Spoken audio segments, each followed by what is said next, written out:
Hello everyone, it is Sterling here from Day Trading Forex Live, and we are back for another month of videos covering trades for the month that we were just previously in, which was the month of July 2015.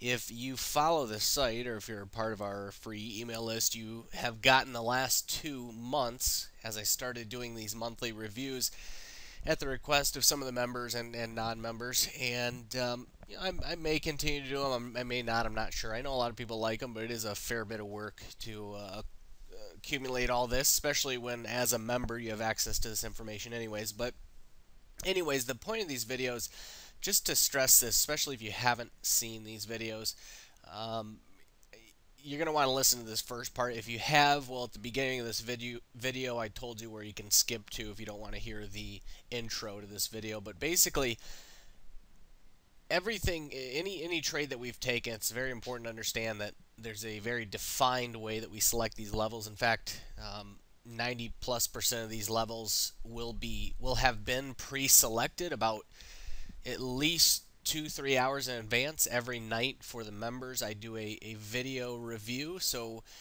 for example, if somebody was a member of the service, what happens, and the reason I want to cover this is so you understand that these levels are not just pulled out of a hat. So every night what happens, here's a picture of the members area. You can see in the review I have all the reviews going back. These go back for years. But for example, August 21st, the last date, you can see I have the levels listed that I would trade from. Now, what that then requires is once we get to that level, the market needs to produce a setup from that level. So in this case here, all these levels are selected literally down to the pip. So that's where I'm getting these levels. As I go back and I say, okay, here was a trade from this level or that level, understand it is from one of those levels, and you could go back into the review unless it was a level that was created during the day, which is maybe about 10% of the time. But the vast majority of the time is a pre-selected level. Generally, that review is put out around midnight, and so it's at least 2 hours before the trading session begins. And then obviously if it's for the New York session, that's at least 8 hours in advance. So that's extremely important to understand. The next part that's important to understand is that the entry technique is mechanical. So when it comes into a level, there's no discretion involved as to whether or not is a valid setup, especially if you are learning to trade and you're still in that learning phase. Nothing is as valuable as having a discretionary, or excuse me, having a strategy that takes out as much discretion as possible. New traders don't handle discretion well. If they have to make the decision on each trade on every single aspect, it tends to get very emotional. And that's where traders go through ups and downs, where you don't have any consistency, where you end up system jumping, going back and forth, find a little success, and then things go the wrong way and do so fast. The bottom line is that the consistency is just not there. So the way that we eliminate that for traders in the best way we know how is by doing what I just showed you, which is pre-selecting the only levels from which they are to trade from the following day. And then second, giving you an exact entry criteria that is 95% mechanical, and therefore you know without, beyond a shadow of a doubt whether it is a valid setup from that level or whether it is not. And so that's what we're going to cover here, these setups from the pre-selected points and whether or not it was a valid confirmation entry from those levels, or what confirmation entries were valid from those points. So what we'll do is we'll go ahead and we'll start with the beginning of the month, obviously. Start with the beginning of July here. And the first trade that we are going to cover was on the euro. It was a euro short from 1102, or 1102 was the level that we were looking at. So basically what we had, zoom in here to the 1st of July, and what we had was what we term as a backside of the level trade. This was a trade that came into a lower level here of 1102 roughly, or 1102, and we came to that level. Once we broke through, we came into what we term as a backside of the level trade. So this is the way that we're going to catch a breakout type market. The only way that we're able to catch that is a backside level type trade, and then we get a valid confirmation entry.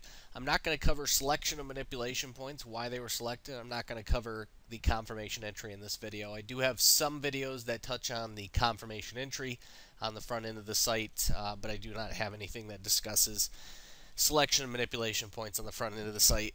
So anyways, just to recap, the first trade comes in, creates a break, gets our stop run completed to the downside with the what we term as a confirming candle, and then that trade immediately runs off to the downside. It comes very close to a full take profit. It hits about 48 pips. Our take profit was 50 pips on this one, and it comes down, misses our take profit by about 2 or 3 pips roughly. And when this starts to pull back, it comes back, retraces a bit, ends up with a trade that was roughly a 3% trade, keeping track of this in terms of percentage.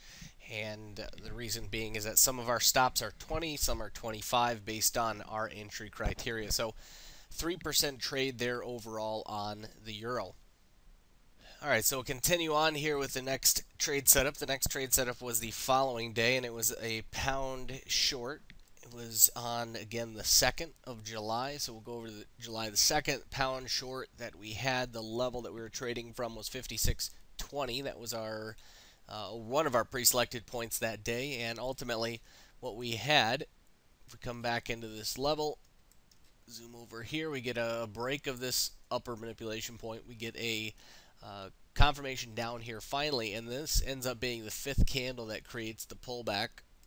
Based on our criteria, it pulls back to within about 17 pips of the high. Our entry was 20 pips from the high, putting a 25 pip stop on it, and that resulted in a 0.5% trade. Now, on this trade here as well, we had this at the same time the euro was setting up on July 2nd for a short, so we came in to the highs here. And, well, first and foremost, I should say the entry here was the 1700 candle. So that was the entry there on the pound. Now the euro was later in the days. Our upper level was 1102 on the, or excuse me, was 1108 on the euro, and we break through.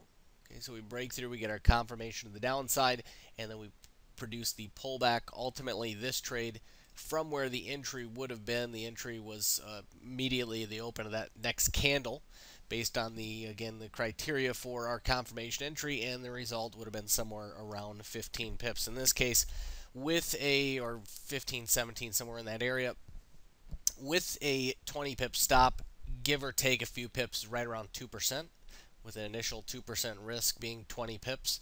If you're hitting a 20 pip take profit or near 20 pips, I'm going to round up 2 pips in this scenario to create an even number. For even number purposes here, we'll round down on a few other ones, bring it back to the average, but that puts this at roughly a 2% trade. Now, the pound is a 0.5% trade. This is a 2% trade. Because I am not trading because I'm not trading both at the same time, what I'm going to be doing is I'm going to be selecting one or the other to trade. So in this scenario, I'm not going to count both of them together. I'm just going to take the 2 and divide by 2 roughly. So you'll see how I round down here. This trade is a 2% trade, and the pound short was a 0.5% trade. Both profitable. Not what I would have wanted to see, but a profitable trade nonetheless. So that's 2.5. Half of 2.5 is obviously 1.25.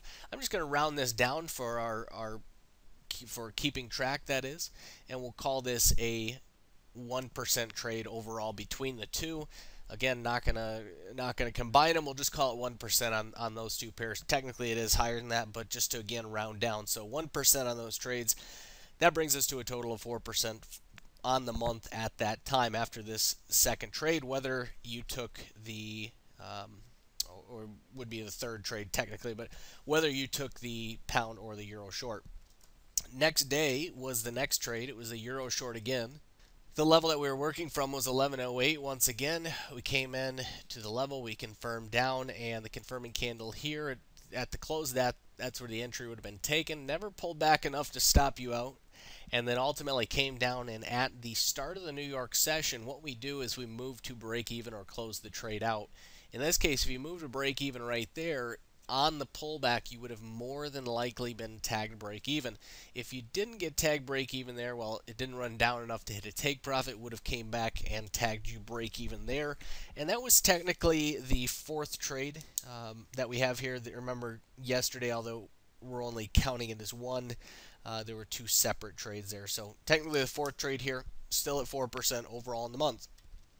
We continue into the next week. This was Monday, so this was the very following Monday. Last trade was on Friday. This one's on Monday. We get a stop run of our level here. Our upper level was 1081, and this is pretty well just your textbook type stop run. Comes in, creates a confirmation down, creates the pullback, and then ultimately, this trade was really rather unfortunate because you had a beautiful run down. I mean, the entry would have been 15 pips from the high, which puts you in right here at 1075, and then from 1075 down, we had about a 35, 36 pip run. So we missed a take profit by another, say, 5 pips.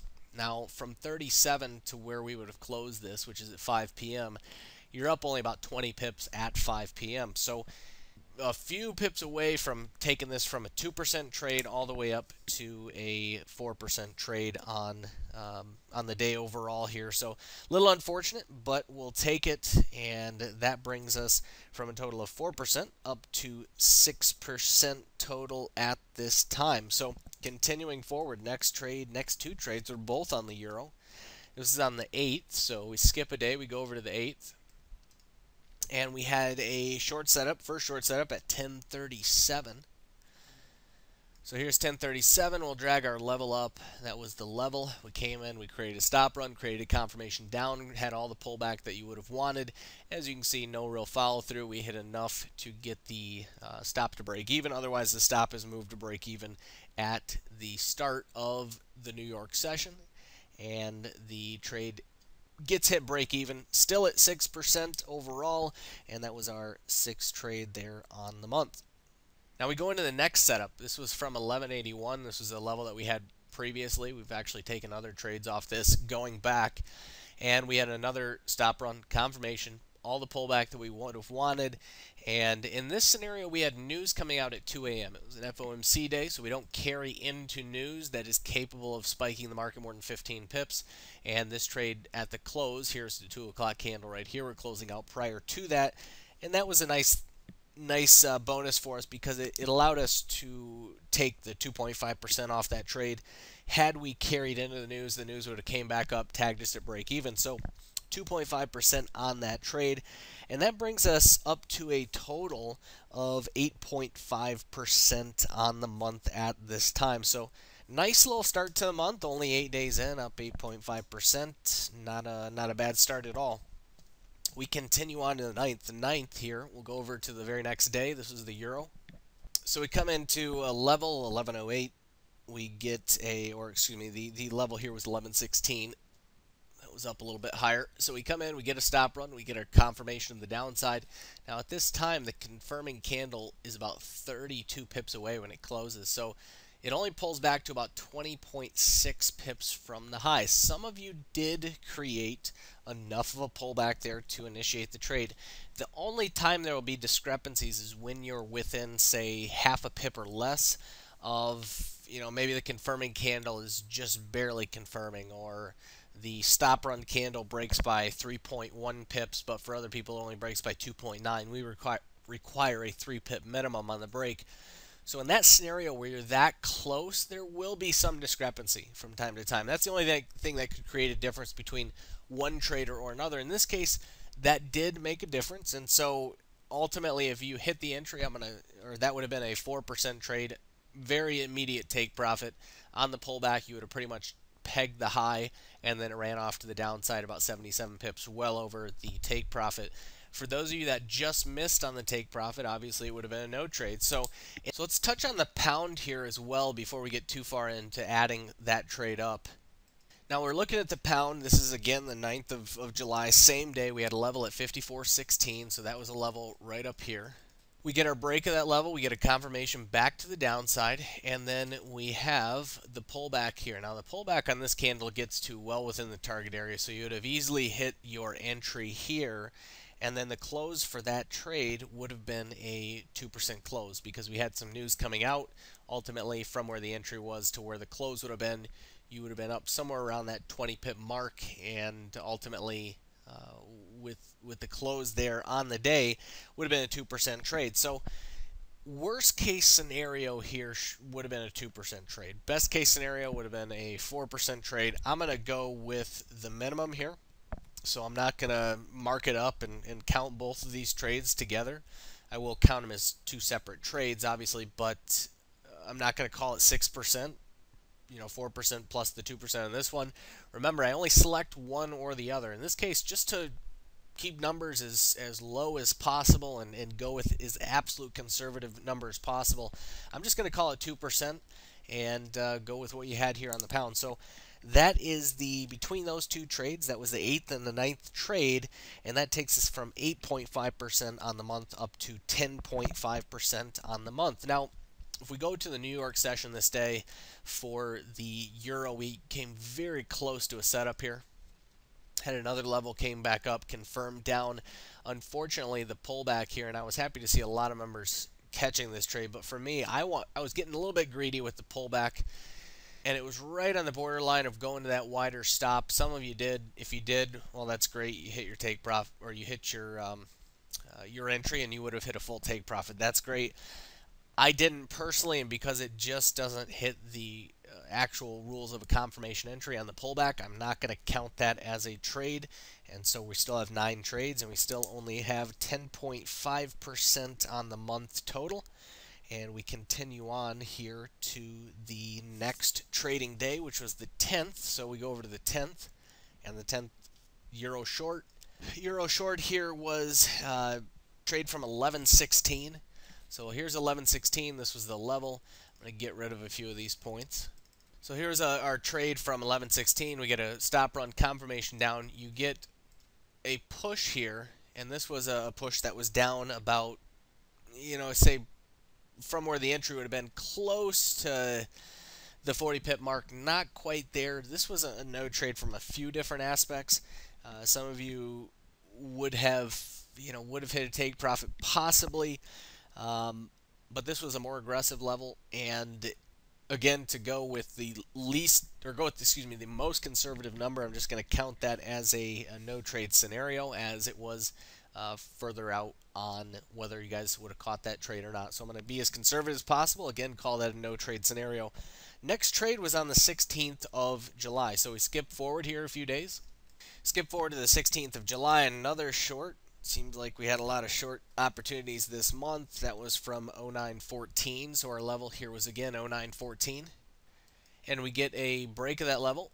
Okay, so we first trade of the day, by the way, was over here. Break. We get a confirmation to the downside, and then we get the pullback that would have been necessary here, and the close for that trade would have been a 2% close.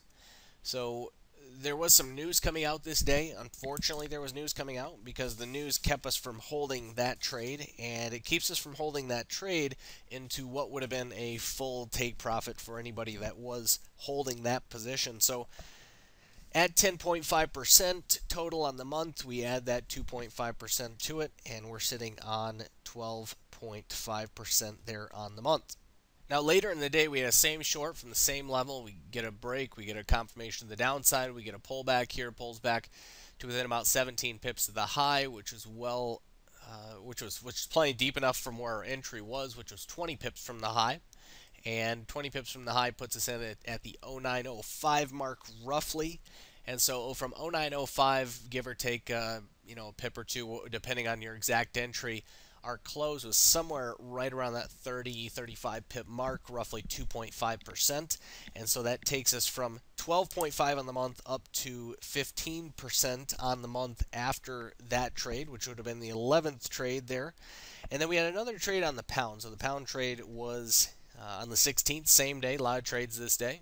This is actually a trade that I had in the room, and it was a trade that I was discussing in the room. This was during one of our live room hours. I believe it was either a Tuesday or a Thursday, which is when our room is active.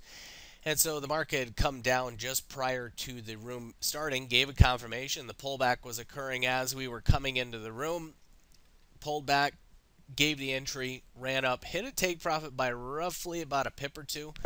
It was extremely close on the take profit. Well, I don't want to say extremely close. It was one of those times we have seen so many times in the last 2 months where our take profit was, a pip, maybe 2 pips, maybe 3 or 4 pips away from being hit, and then market comes back and tags us at break even, or hits us for only plus 20. In other words, we lose out on a fair chunk of that profit. So you got to remember that that goes both ways. There will also be times like this where you come up and, as I did here, hit a take profit by only a pip or two, and then see the market turn around. So take the good with the bad, and ultimately in this case, that brings us up from 15% up to 19% total there on the month.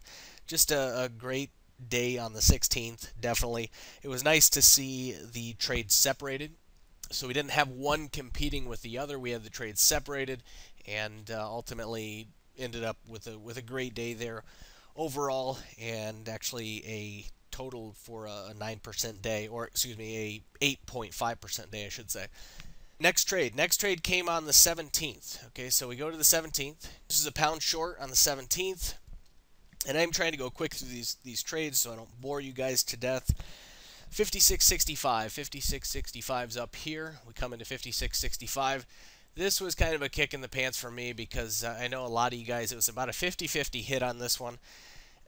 For me, I'm going to count this as a no trade just because, again, I'm being as absolutely conservative as I possibly can be with these levels, and it technically should be higher because I know about 50% of you hit this. But, well, I think it was actually lower than 50%, second thought. But the bottom line is that the candle count that we use, our entry has to come within 5 candles from what we finally determine as the #1 candle based on our rule set. So in this case, the entry would have came on the 6th candle, and therefore it would have been a no trade on this setup just because the entry would have again been on that 6th candle. So I'm not going to count anything for that, even though some of you did get the entry. If you did, it was a full 4% take profit. That's a big shift. But again, not going to do it just to be a little bit more conservative. Next trade, that was on the 20th of July. So we skip over there, we skip over the weekend, and 20th of July, another short from 08.64. About as straightforward of a trade as you're going to get. Beautiful level, very strong confirmation, and stop run confirmation of the downside. We get all the pullback that we would have wanted, and then this nice move right at the end there pushes down to well over 50 pips from our entry, hits a full 4% take profit, and that 4% take profit brings us up to 23% total on the month at that point, and just a nice start to the week there for the nearing the end of the month in July. Now what I'll do is we'll continue forward with the next video. The next video is going to kind of recap things, and it's also going to summarize what the last 3 videos have done, and then I have a very important point in regards to compounding. I want to show you the true power of compounding in the next video as well. I am going to do a completely separate article and video for compounding, but I just wanted to do a little quick tidbit on it, so make sure you catch up with part 2, but that's the end of part 1. We'll finish up with all the trades from the 20th of July forward, all the way to the close of July, and I'll see you back for the next video.